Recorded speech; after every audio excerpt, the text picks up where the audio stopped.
So, Daniel, Yeah. we have our first section that is about your inspirations. So, let's go for top five albums, and let's have a talk for each one of them. All right. Let's go to number five. I I know it's very difficult. I know Yeah, that. it's difficult, and my sons keep asking all the time. I can tell them about the universe and physics and everything, and then they ask me about my favorite color, and I go like, well, it depends. It's really difficult because like you have some albums that have been really like huge inspirations, but maybe you can't stand listening to them anymore, like now, but you still have to pay tribute. It's really difficult. I did sort of like make myself a little bit prepared. Albums are difficult because usually when you say albums, you want the album to be entirely good, like all the way through. Of course, And of there's course. so many good albums that are not necessarily the greatest albums because they do have some sort of shitty tracks on there. Yeah, yeah. But some of the ones that are very influential to me in my past and are also very like straight through good would be, and it's difficult in order, but let's try that. Then I'll Okay. go for fifth will be Abbey Road by the Beatles. That sounds so weird to put them fifth. But yeah, Yeah. great album. It sort of showed the way into the thematic and the conceptual, with the second half being that long song. Whenever things go black, it is because my phone is getting Yeah, okay. it tells me Yeah. the printer is low on ink. Oh. It really thinks this is very interesting. Yeah. So Abbey Road, wonderful album and a very mature album and a good farewell album from the Beatles. I would say much more than Let It Be. Okay. So that would be number five. Okay. Okay. Let's go to number four. Four. Yeah. Number four, I guess would be Eye in the Sky with the Alan Parsons Project. Amazing choice. It's Yeah. incidentally, I think the first album that I bought for my own money as a kid. I think it was for my own money. Maybe my parents would disagree. I don't know. And it was also, it's the definition of slick. It's like, what Toto wished that they could have done in the best of ways. And it's the only album in the world where you are allowed to have reverb on the hi-hat, and I will, agree with it. Alan Parsons is a great producer and engineer, as we know, Yeah. from Dark Side of the Moon to many legends from Oh yeah. before. Yeah, yeah. So Uh, it will be, yeah. yeah. No, I was just gonna say it was. I stumbled across it in the weirdest of ways, I guess, because I was on vacation with my family in Italy when I think I was 8 or 9 years old, and across the street there was a Norwegian family on vacation, and they had a son who was 10, which is always cool when you're like 8 or 9. Yeah, of course. Too old for you. Too old for Yeah, you. he's Yeah.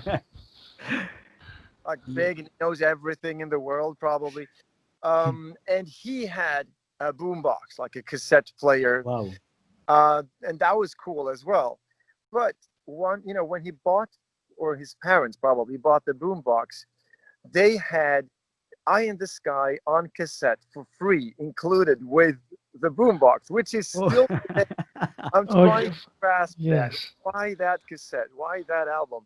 But that was how I was introduced to it, and I loved the album. And as soon as I got back home to Sweden, I bought that album, and I remember like signing a little D on the right top corner, to know that it was Yeah.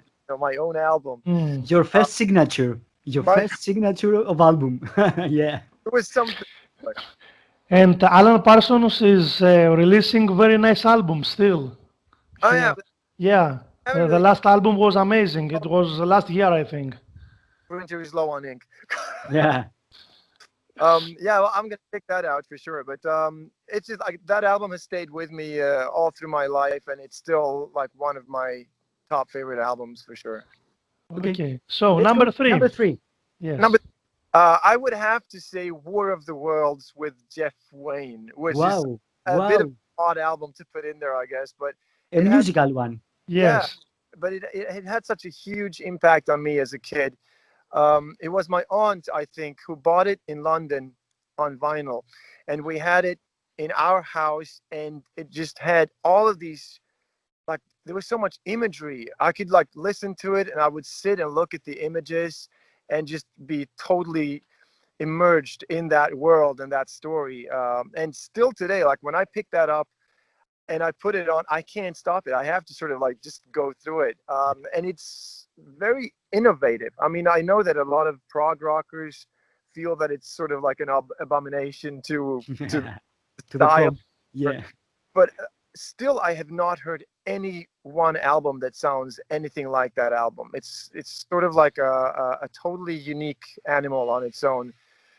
And I just have to still today be impressed at the courage and the ideas and the just like scattered-mindedness of doing that. I Uh, think that is the basis of sci-fi prog, something like Yeah. that. yeah, That we but, have seen. yeah, Yeah. I've never listened to sci-fi prog, so You are I not familiar with Aereon or yeah, Coheed Cabria.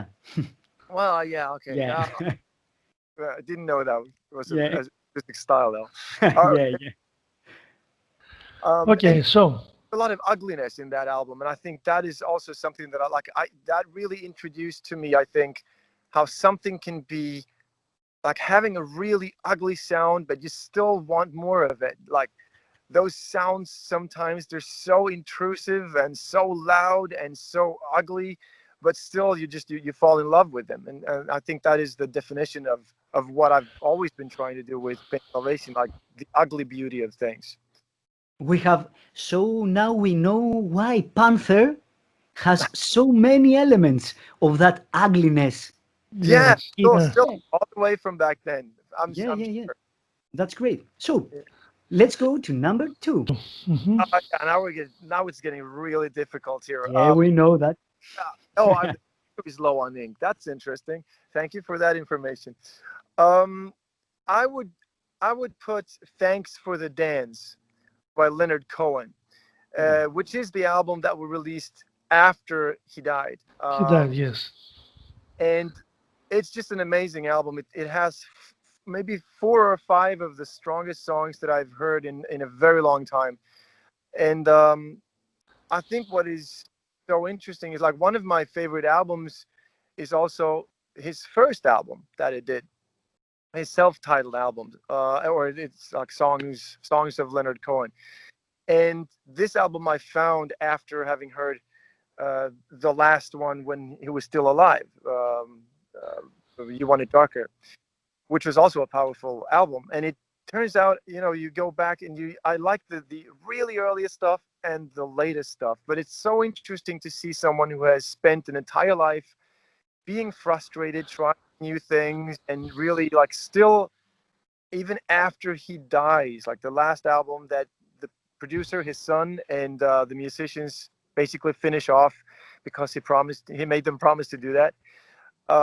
It is still displaying so much creativity, and the music is still heading somewhere. It is still in motion. It's still looking.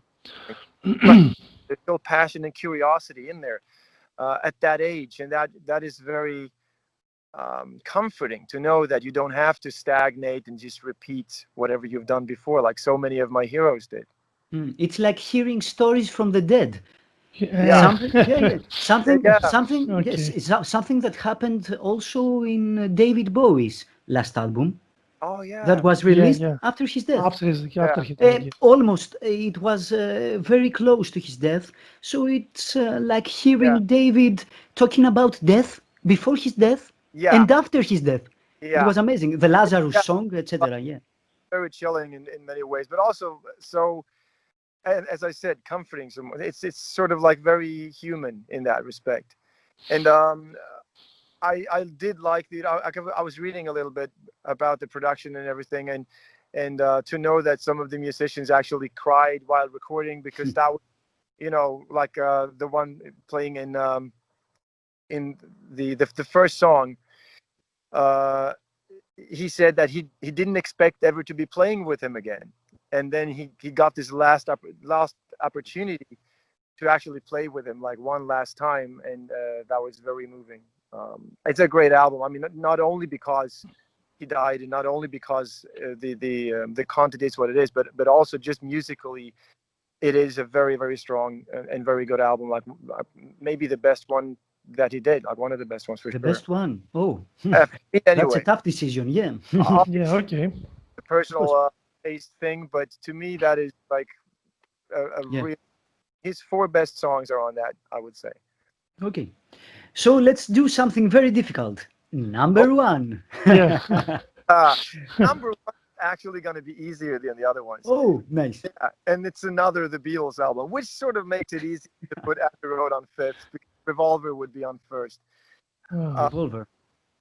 Still one of my favorite albums, and it is just, even today, like, you know, if you listen to it, if someone who hasn't listened to it previously would listen to it, still today with today's measurements, it is still an album that is daring, and again, like it has everything that's always attracted me to music, which is it has as a driving force, it comes from frustration, curiosity, passion, and honesty. You can just feel that all of those elements are in there. Like they're trying some really new stuff. Like when you have listened to the entire album and then you kick into Tomorrow Never Knows, and you have those loop drums, and this is 1966. God damn it! It is just like it's such an amazing album. The sound is so great, and it's just like it has a ruggedness and a rawness and a restlessness that you won't find on Abbey Road, but it is still not as sort of quirky and out there as the White Album or Sgt. Pepper. It is just, it has that. I mean, it's the most metal album that they ever did. Of course. Everything Okay. metal later on that was, you know, introduced, I think, with Revolver when I was a kid. So that was still, and it's still like, obviously after that, like getting into metal, there was like Holy Diver, all of the Kiss albums, all of that was really, really close to me. But I feel today at 47 that when I pick those albums up, I have to be a little bit, you know, apologetic. Like, you know, yeah. Like much harder to swallow today. That, like, I love Lick It Up, for instance, but I can't listen to the sound of it. It's just like the reverbs that they have on the drums. It's just like I'm getting some sort of allergic reaction to it. But if I pick up Revolver, it's still like such a great production, and like it's still like, I don't know, I just have to put that first. Is it a prog album?